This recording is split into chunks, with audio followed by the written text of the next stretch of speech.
So welcome to the first mock test for civil services aptitude test. और आज का जो मॉक टेस्ट है वो बेस्ड है नंबर सिस्टम पे। So let us see first question. Among 5 integers, 5 integers दिए गए हैं जिसमें से 3 ऑड हैं, 3 are odd and 2 are even, 2 even है। तो which of the following is always even? इन 3 में से कौन सा हमेशा इवन होगा? Sum of all 5 numbers. Now just try to understand one thing. Since there are 3 odd numbers, तो सम of 3 odd numbers is always odd, always odd। कारण बता देता हूं कि सपोज एक नंबर है 2m+1, ये ऑड है। दूसरा नंबर है 2n+1, ये ऑड है। और एक तीसरा नंबर है 2p+1। ओके, तो इनका जो सम हुआ वो हुआ 2 × m + n + p + 3। So this is even and this is odd. So even plus odd is always odd. Simple. So sum of all 5 numbers is always odd. Product of all 5 numbers is always even. उसका बड़ा simple सा कारण यह है कि इसमें 2 even number हैं। तो किसी भी संख्या को अगर आप इवन नंबर से गुणा करेंगे तो रिजल्ट हमेशा इवन आएगा, इसलिए ये जो प्रोडक्ट है ये इवन है। Sum of squares of all 5 number. Now just try to understand one thing. हमने इस नंबर का स्क्वायर किया, इस नंबर का स्क्वायर किया और इस नंबर का स्क्वायर किया। सो ऑड का जब हम स्क्वायर करते हैं सो it is always odd. So this number is odd, यानी कि first number is odd plus odd plus odd, so result is always odd.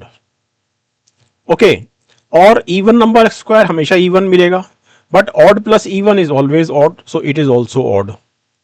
Means sum of squares of all 5 numbers is odd. तो answer आया इसमें 2 only. Product of all 5 numbers shall always be even. Okay. Next question लेते हैं। Second question देखते हैं। Let n be any integer which of the following is always divisible by 2. Now just try to understand one thing. किन्हीं भी 2 consecutive number की गुणा, यानी कि जो पहला पॉइंट है इसमें 2 कॉन्सिक्यूटिव नंबर हैं n और n+1 और इनकी गुणा हो रही है। सो n × n+1, n × n+1 is always divisible by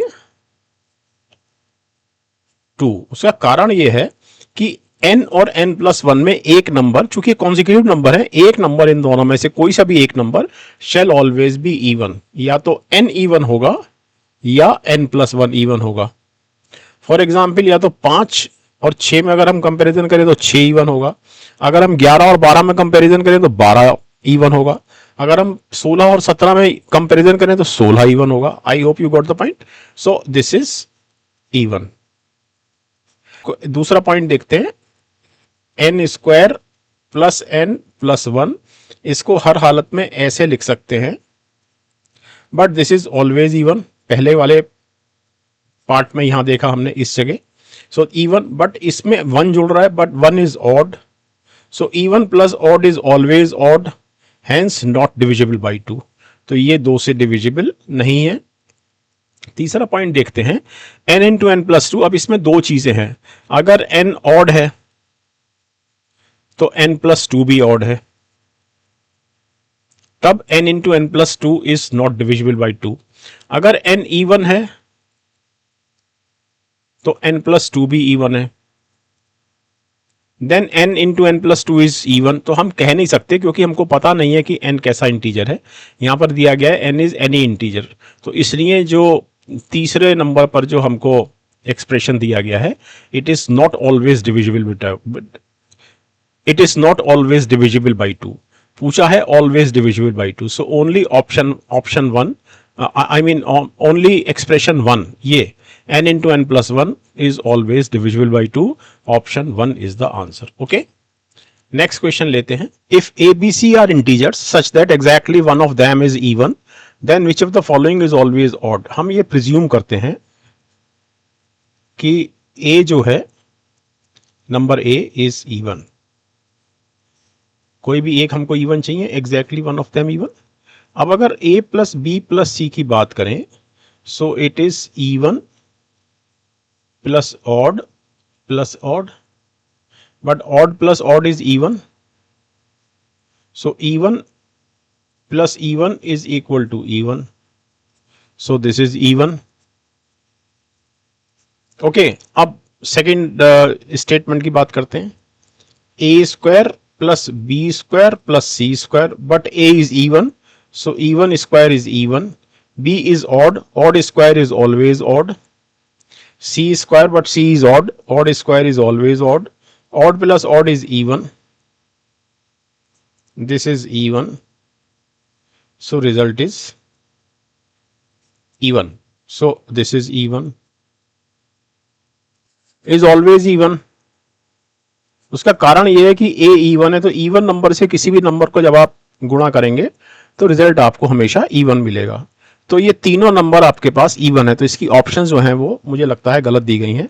all three are even, all three statements या expressions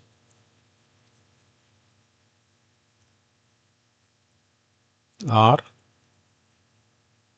even. Okay, let us see this fourth question. Let p be prime and c be composite, which of the following can be even? Now p plus c can immediately be even. उसका कारण यह है कि suppose p is 3 and c is 9, so p plus c is 12 means even. Simple. अगर हम pc की बात करें तो suppose p is 2 is a prime number and c is any composite number, even or doesn't make any difference, 9, 14, 16, you can take any number. But when we are talking about pc, so pc means we are multiplying this composite number with an even number, that is 2, इसलिए result is always even, so this is even. अगर हम p raise to power c की बात करें, suppose p is 2 because 2 is a prime number, तो 2 raised to power any number is always even because the result of 2 raised to power c will always be having a factor of 2. Okay, so option c is the answer. Okay, next question लेते हैं। Fifth question देखते हैं, which of the following is always divisible by 3? एक चीज तो ये समझिए, सबसे पहले यहां देखिए, सम ऑफ एनी 3 कॉन्जिक्यूटिव नंबर्स। मैं यहां पर एक और चीज लिखने वाला हूं, मैं ये कहने वाला हूं कि product of any 3 consecutive integers is always divisible by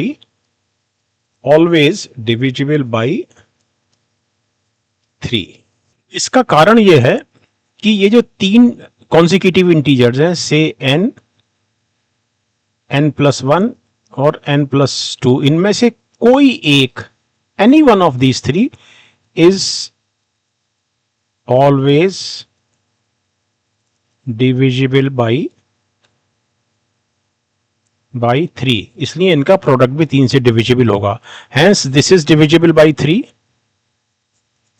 अब n क्यूब माइनस n की बात करते हैं, सो n इसमें से n cube minus n is equal to n into n square minus 1, this is equal to n into n minus 1 into n plus 1, which can always be written as n minus 1 into n plus 1, means फिर से 3 consecutive integers, so yes.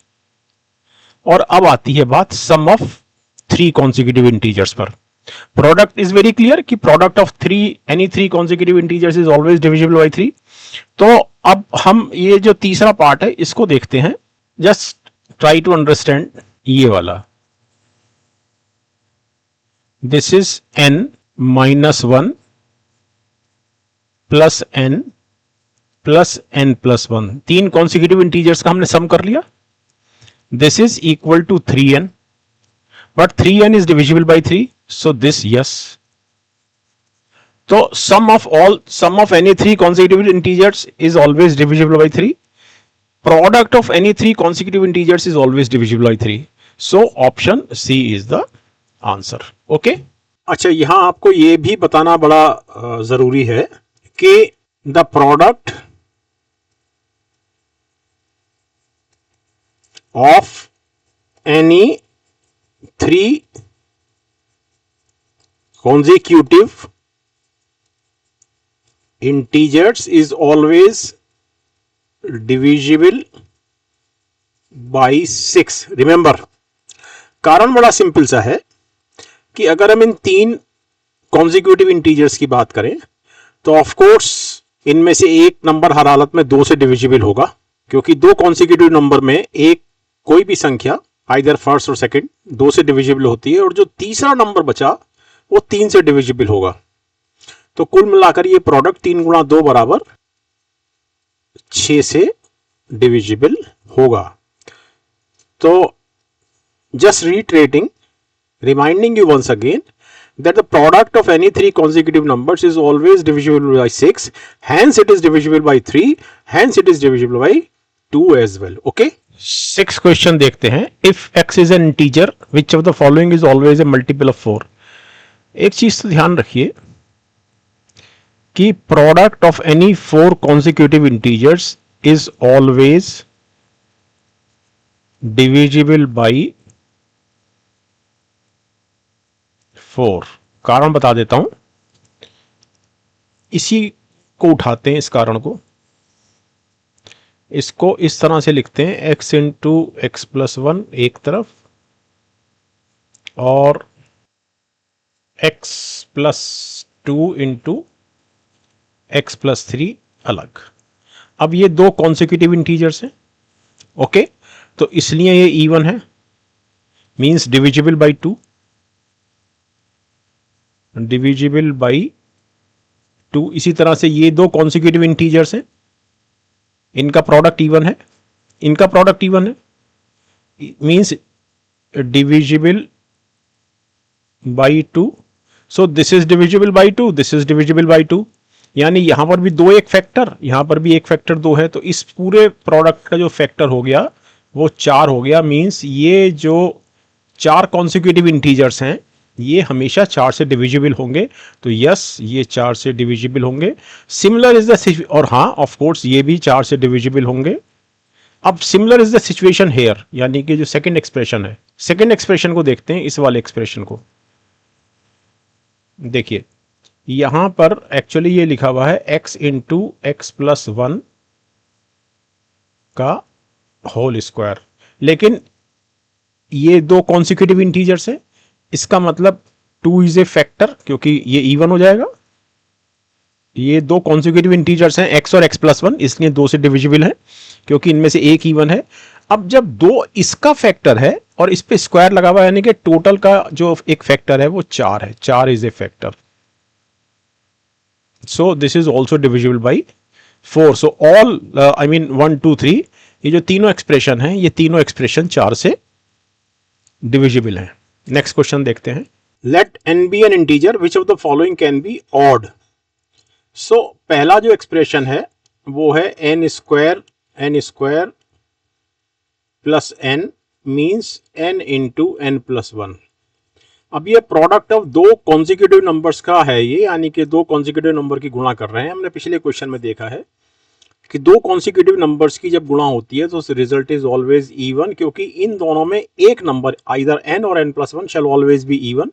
15 16 17 18 20 21 किसी भी हम pair of दो consecutive numbers की बात करें तो उसमें एक नंबर हमेशा इवन होगा, इसलिए n into n plus 1 shall always be even. So it is always even. शब्द है can be, but it is always even. अब n स्क्वायर प्लस 1 की बात करते हैं। अब अगर n इवन है तो n स्क्वायर भी इवन है, तो n square plus 1 of course odd, क्योंकि ये इवन है और ये ऑड है, तो even plus odd is odd. Okay, तो यहां पर ये ऑड हो सकता है बशर्ते n इवन हो, तो it can be odd. Yes, अब थर्ड ऑप्शन की थर्ड स्टेटमेंट की बात करें, अभी हमने पिछले क्वेश्चन में देखा है ये तीन कॉन्सिक्यूटिव नंबर्स का प्रोडक्ट है। तीन कॉन्सिक्यूटिव नंबर्स के प्रोडक्ट में 6 एक फैक्टर होता है, इसका मतलब ये हमेशा इवन होगा। अदरवाइज ऑल्सो ये कॉन्सिक्यूटिव नंबर है, ये कॉन्सिक्यूटिव नंबर है, कॉन्सिक्यूटिव नंबर्स के प्रोडक्ट में 2 हमेशा एक फैक्टर होता है, इसलिए ये हर हालत में इवन होगा। तो जो एक्सप्रेशन ऑड हो सकता है वो है 2, so option B is the answer. Okay, next question लेते हैं। So let us see this 8th question. How many numbers between 100 and 999, 999 और 100 के बीच में कितने नंबर्स ऐसे हैं जो स्ट्रिक्टली इंक्रीजिंग ऑर्डर में हैं? तो स्ट्रिक्टली इंक्रीजिंग ऑर्डर मतलब 1 2 3 1 3 4 4 5 6 7 8 9 एंड सो ऑन। मैं इसको 2 तरह से कराऊंगा, एक थोड़ा सा लेंथी तरीका है और एक बहुत सिंपल शॉर्टकट है। तो पहले लेंथी तरीका देखते हैं। अब ऑफ कोर्स 100 के बाद स्ट्रिक्टली इंक्रीजिंग ऑर्डर में जो 3 डिजिट नंबर होगा वो पहला नंबर होगा 1 2 3, फिर होगा 1 2 4, फिर 1 2 5, फिर 1 2 6, 1 2 7, 1 2 8 और 1 2 9। कितने नंबर हुए ये? 3 2 5 और 2 7, करेक्ट। इसके बाद अगला नंबर होगा 1 3 4, 1 3 5, 1 3 6, 1 3 7, 1 3 8, 1 3 9 और ये हुए 6। तो इस तरह से आपके पास 100 और 200 के बीच में, यानी कि बिटवीन 100 एंड बिटवीन 200 कितने नंबर होंगे? ये होंगे 7 प्लस 6 प्लस 5, क्योंकि अगली बार आप 145 से शुरू करेंगे। अगली बार जो नंबर होगा वो 145, 146 इस तरह से होगा, करेक्ट। तो वो 5 नंबर होंगे। तो आपके पास टोटल नंबर 100 और 200 के बीच में होंगे 7 plus 6 plus 5 plus 4 plus 3 plus 2 plus 1 और ये हो गए 7 और 6 13, 5 18, 4 22, 3 25 और 2 27 और 1, ये हो गए 100 और 200 के बीच में। अब 200 और 300 के बीच की बात करते हैं। जब 200 और 300 के बीच की बात करेंगे तो इसमें ऑफ कोर्स अब ये 7 हट जाएगा, ये वाला ये हटेगा, क्योंकि इस बार हम शुरू कहां से करेंगे? हम शुरू करेंगे 2 2 3 4 2 3 5 2 3 6 2 3 7 2 3 8 2 3 9। कितने हुए? ये हुए 6।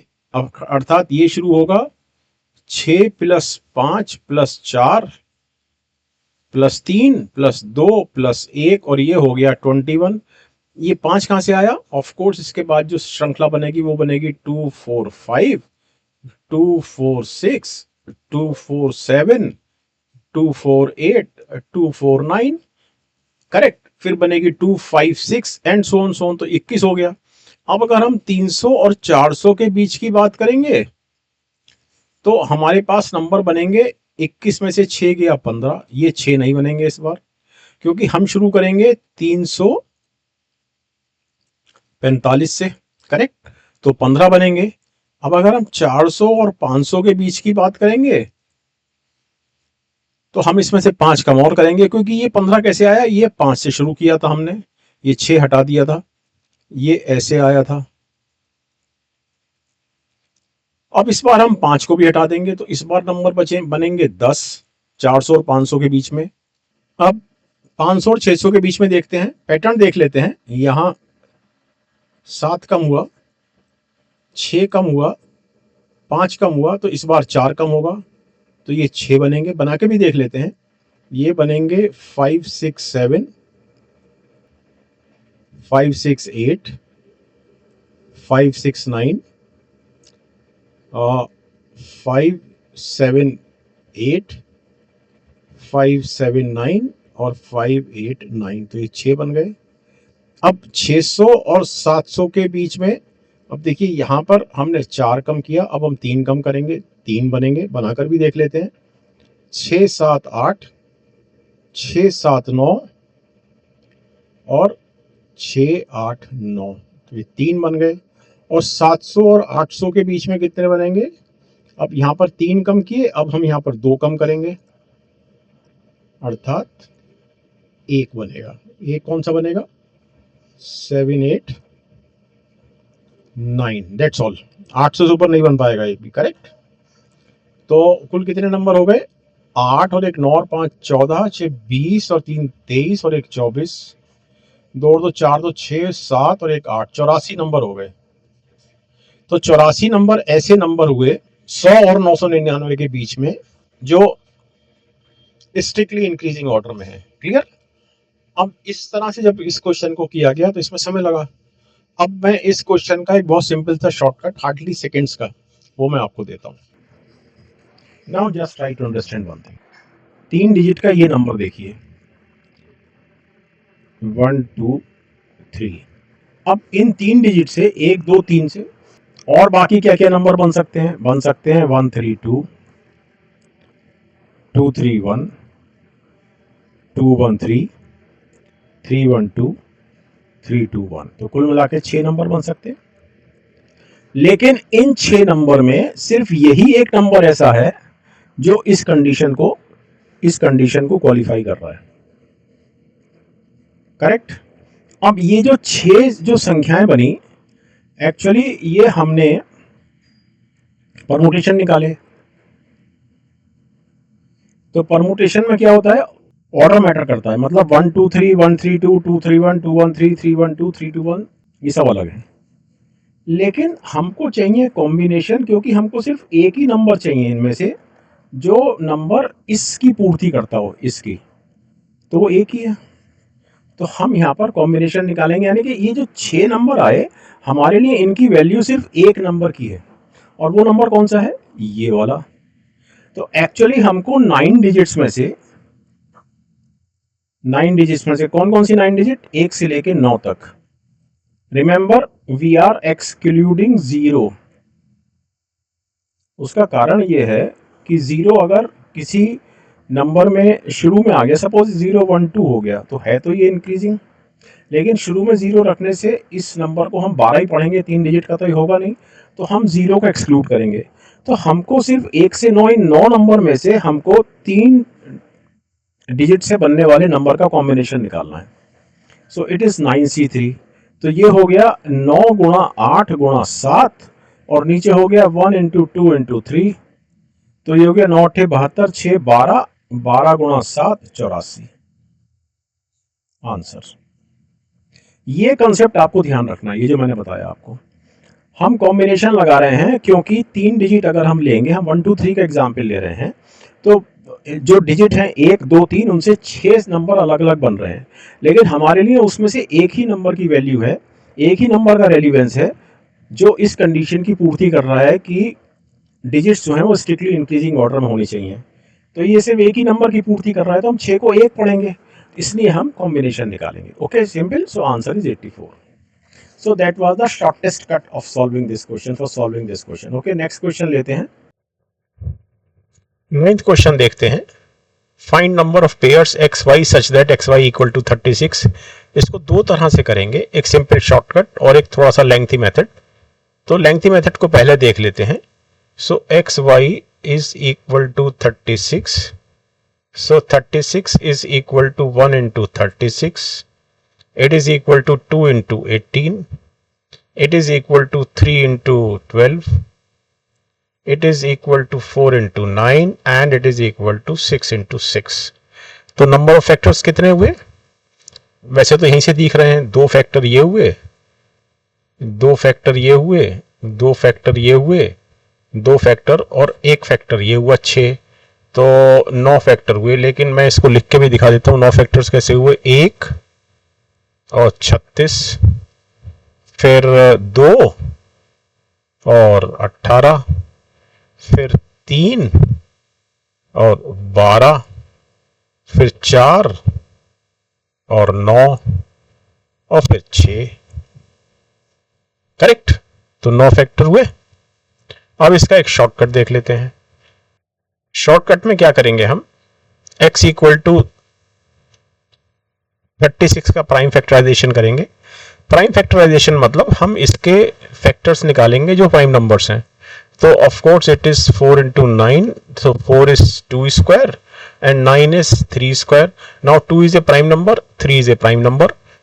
इसके आगे हमें इसके और प्राइम फैक्टर्स मिल नहीं सकते, तो हमारा जो आंसर है वो है, ध्यान रखिए, इस 2 के ऊपर जो पावर है 2, इसमें 1 जोड़िए, गुणा कीजिए किससे, सेकंड प्राइम फैक्टर उठाइए, इसकी पावर देखिए 2, उसमें 1 जोड़िए, सो it is 3 into 3 and it is equal to 9. Simple. Next question लेते हैं. Given that x is greater than 2y and 2y is greater than 4z, how many triplets from 1 to 10 satisfy? इसको एक trick से करते हैं इस question को. हमें दिया गया है x is greater than 2y greater than 4z. इसको मैं ऐसे लिखता हूं, 4z is less than 2y less than x. Correct? Now since z is equal to or greater than 1, 4z is equal to or greater than 4. Correct? अब एक number line बनाते हैं. ये हो गया 4z, ये हो गया 2y और ये हो गया x. अब 4z 4 से बड़ा है या 4 के बराबर है, तो यहां पर हम इसको 4 मान सकते हैं. इसका मतलब 2y is definitely greater than 4, यहां से, है ना, means y is greater than और equal to 3, so it is 6. So 2y is greater than और इक्वल टू 6. सिंपल. तभी तो 2y 4 से बड़ा होगा. अब एक फाइनल चीज देखिए, x is greater than 2y but 2y is 6, so x is greater than or equal to 7. Correct? तो हमको इस क्वेश्चन को जो सॉल्व करना है, जो चेक करना है, वो करना है x equal to 7, 8, 9, 10. This point is clear? ठीक. अब ये देखिए ये सवाल कितना सरल हो जाता है इस तरीके से. अब सबसे पहले x इज इक्वल टू 10, तो जब x बराबर 10 है, इसका मतलब 10 इज ग्रेटर देन 2y, यहां से means 5 is greater then y. In other words y is less then 5. अब जब y बराबर 4 लिया मैंने, तो 4z this, so we have 2y is greater than 4z, means y is greater than 2z but y is 4, so 2z is less than 4, so z equal to 1. correct? so y बराबर 4 पर z equal to 1. अब चूंकि y less than 5 था, हमने 1 पर check कर लिया, अब हम y बराबर 3 पर चेक करते हैं. so 2z is less than 3, so z is equal to 1. अब y बराबर 2 पर देखते हैं. y बराबर 2 पर